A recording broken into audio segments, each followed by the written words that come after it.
Hi friends. 'God of masses' నటసింహం నందమూరి బాలకృష్ణ, బాబీ కొల్లి వీరిద్దరి కాంబినేషన్‌లో వచ్చిన మొట్టమొదటి చిత్రం 'డాకు మహారాజ్'. ఈ చిత్రం ఆడియన్స్‌కి చాలా బ్రహ్మాండంగా ఆకట్టుకుందనమాట. అందువలన అదిరిపోయే విధంగా కలెక్షన్ అయితే రాబడుతుందనమాట. 'డాకు మహారాజ్' మూవీకి ఫస్ట్ డేనే 56,00,00,000 గ్రాస్ కలెక్షన్ వచ్చినట్లుగా అఫీషియల్‌గా మూవీ యూనిట్ వారే ఒక అధికారిక పోస్ట్ కూడా చేసేసారు. చిత్ర యూనిట్ రిలీజ్ చేసిన ఆ అఫీషియల్ పోస్టర్‌లో ప్రపంచవ్యాప్తంగా మొట్టమొదటి రోజున 'డాకు మహారాజ్' మూవీకి 56,00,00,000 వచ్చాయని తెలిపారనమాట. ఇక బాలయ్య కెరీర్‌లోనే ఇది హైయెస్ట్ ఓపెనింగ్స్ అన్నమాట. 'వీరసింహారెడ్డి' మూవీకి 54,00,00,000 గ్రాస్ కలెక్షన్ వసూలు చేసింది.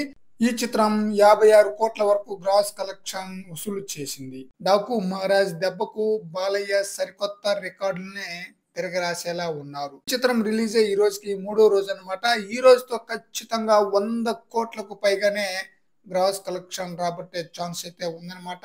దాదాపుగా 110-120,00,00,000 వరకు గ్రాస్ కలెక్షన్ రాబట్టే అవకాశం అయితే ఉంది.